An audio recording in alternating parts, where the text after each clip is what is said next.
여러분 안녕하십니까? JIBS 뉴스입니다. 인공지능을 기반으로 한 신호체계 최적화로 서광로 BRT 구간의 교통 흐름이 개선된 것으로 나타났습니다.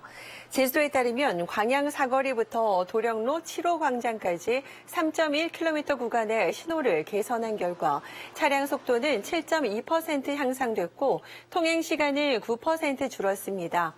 또 출퇴근 시간대와 교통량이 적은 시간대의 평균 속도는 12.5% 증가했고 통행 지체 시간은 각각 11.9%와 24.6% 감소한 것으로 조사됐습니다. 제주도는 차량 운행 비용 등 연간 57억여 원의 경제적 효과가 있을 것으로 분석했습니다. 고사리철 자주 발생하는 길 잃음 사고에 신속하게 대응하기 위한 훈련이 진행됐습니다. 제주 동부서방서는 오늘 제주시 구자읍 중산간 지역에서 드론과 구조견, 산악바이크 등을 이용한 수색 훈련을 실시했습니다. 훈련은 고사리 채취객 등이 실종된 상황을 가정해 위치 파악부터 수색, 건강 상태를 확인하는 방식으로 이루어졌습니다. 최근 5년간 고사리철인 이달과 5월에 발생한 길 잃음 사고는 230여 건으로 이 가운데 70%가량이 동부 지역에 집중됐습니다. 제주도지사 선거에 출마하는 문대림 국회의원이 5개 혐의로 형사 고발됐습니다. 오영훈 선거준비사무소는 오늘 공직선거법 위반과 개인정보보호법 위반 등 혐의로 문 의원을 고발했다고 밝혔습니다. 문 의원 측이 발송한 오영훈 지사 비판 문자 메시지가 단순 정책 비판을 넘어선 비방에 해당한다는 입장입니다. 오 지사 측은 문 의원 본인 명의 휴대전화가 사용된 것은 최소한 사전에 인지했거나 관여했다는 증거라며 불특정 다수의 휴대전화 번호를 수집해 문자를 전송한 건 명백한 법률 위반이라고 주장했습니다. 제주도지사 출마를 선언한 위성곤 국회의원이 도민 부담 해소를 위해 물류 기본권을 보장하겠다고 공약했습니다. 위 의원은 오늘 기자회견을 열고 국비 기반 스마트 공동물류 거점을 구축해 하역 운송 단가를 30% 이상 절감하겠다고 밝혔습니다. 또 제주와 육지를 잇는 항로를 국가관리 체계에 편입해서 지역에 따른 비용 부담이 없도록 한 물류 등가성을 확보하고 교통 등가제 도입으로 이용자 부담을 완화하겠다고 약속했습니다. 특히 택배 추가 배송비 지원 방식은 별도의 신청 없이 자동으로 경감받은 방식으로 전환하겠다고 강조했습니다. 제주 녹색당이 12대 제주도의회를 향해 근시안적인 의정 활동을 하고 있다고 비판했습니다.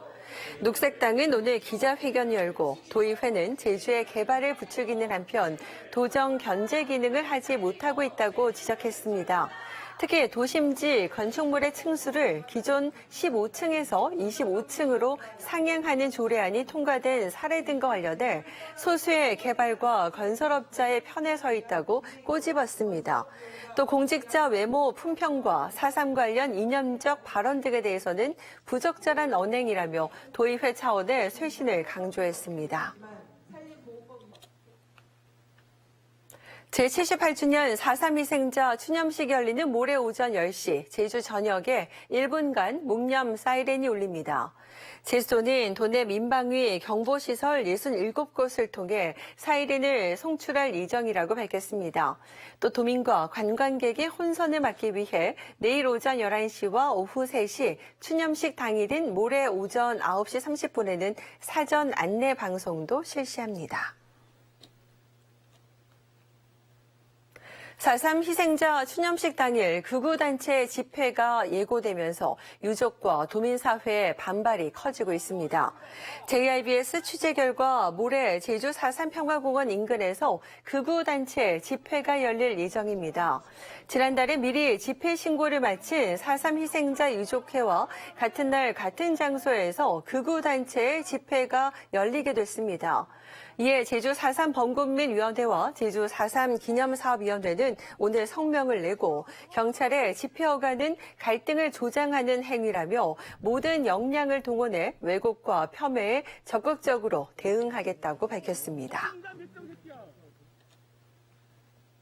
제주가 인구 대비 범죄 발생 건수가 가장 많은 지역인 것으로 나타났습니다. 국가데이터처가 발표한 지난해 한국의 사회 지표에 따르면 지난 2024년 제주 인구 10만 명당 범죄 발생 건수는 4,540건으로 전국 최고 수준을 기록했습니다. 전국 평균과 비교해 1,200건 가까이 많았습니다. 5대 범죄 중에서는 절도 453건, 폭행이 395건을 기록해 가장 많은 것으로 조사됐습니다. 실탄을 소지한 채 항공기에 탑승하려던 30대 남성이 보안 검색 과정에서 적발됐습니다.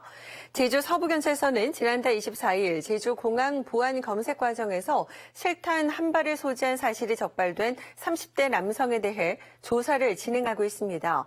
이 남성은 전날인 지난달 23일 김해공항에서 제주공항으로 이동하는 과정에서도 실탄을 소지했지만 보안 검색 당시 누락된 것으로 파악됐습니다. 이 남성은 경찰 조사에서 몰랐다고 진술한 것으로 전해진 가운데 경찰은 대공 혐의점은 없는 것으로 보고 정확한 사실관계를 확인하고 있습니다. 제주에서 20대 여성이 약물 운전을 하다 적발된 사실이 뒤늦게 확인됐습니다. 제주경찰청에 따르면 지난해 11월 19일 오후 2시 반쯤 제주시 도련동에서 향정신성 의약품인 몰핀을 복용한 채 27km를 운전한 20대 여성이 경찰에 붙잡혔습니다. 이 여성은 경찰 조사에서 감기약과 빈혈약을 복용했다고 진술한 것으로 전해졌습니다. 이처럼 약물 운전이 잇따라 적발된 가운데 내일부터는 개정된 도로교통법이 시행되고 약물 운전으로 적발될 경우 5년 이하의 징역 또는 2천만 원 이하의 벌금에 처하게 됩니다. 봄철 화재 위험이 높아지면서 소방당국이 특별 경계 근무에 돌입합니다. 제주소방안전본부에 따르면 최근 3년간 청명과 한식 기간에 11건의 화재가 발생한 것으로 집계됐습니다. 이 기간에는 성묘객과 등산객이 증가하는 데다 건조하고 바람이 강해 화재 위험이 특히 높은 것으로 분석되고 있습니다. 이에 소방당국은 오늘 4일부터 사흘간 특별 경계 근무 1호를 발령하고 인력 3천여 명과 장비 150여 대를 총동원해 화재 대응에 나설 방침입니다. JIBS가 보도한 어민들의 유류비 부담과 관련해 면세유 가격이 급등하면서 조업에 어려움이 뒤따를 전망입니다. 제주시 한림수협에 따르면 오늘부터 어병 면세 경유 가격은 200리터 한 드럼당 27만 7천 원으로 10만 원 넘게 올랐습니다. 지난달과 비교해 드럼당 17만 6천 원대에서 60% 가까이 급증했습니다. 유가 변동이 심화됨에 따라 9일간 적용되는 가격으로 오늘 10일부터는 가격이 또 인상될 수도 있어 어민들의 부담이 가중될 것으로 예상됩니다. 제주 외국인 전용 카지노가 지난해 역대 최고 매출을 기록했습니다. 제주도가 집계한 지난해 외국인 전용 카지노 잠정 매출액은 6,465억 원을 기록해 기존 최고치였던 2018년 5,112억 원을 크게 웃돌았습니다. 이는 외국인 관광객이 17.7% 늘어났고 직항 노선 확대와 업체들의 적극적인 마케팅이 맞물린 결과로 풀이되고 있습니다. 제주도는 오는 8일부터 도내 외국인 전용 카지노를 대상으로 현장 조사를 실시해 최종 매출액을 확정하고 이달 말까지 각 사업자에게 통보할 계획입니다. 제주와 몽골을 잇는 전 세계 운항이 올해 더 늘어납니다. 제주도와 제주관광공사는 한국관광공사 울란바토르 지사와 함께 지난달 26일부터 어제까지 몽골 주요 여행사와 교육여행협회 관계자들을 초청해 팸투어를 진행했다고 밝혔습니다. 올해 몽골 전세기는 다음 달 21일부터 9월 27일까지 모두 9차례 운항하며 지난해보다는 2차례 늘었습니다. 참가자들은 제주 자연관광지와 체험 콘텐츠, 대학 시설들을 둘러보며 체류형 교육여행, 이른바 런케이션 상품의 가능성을 점검했습니다. 관광공사는 전세기와 교육여행을 중심으로 몽골 관광객 유치 확대에 나설 계획이라고 밝혔습니다. JIBS 뉴스를 마칩니다. 시청해주신 여러분 고맙습니다.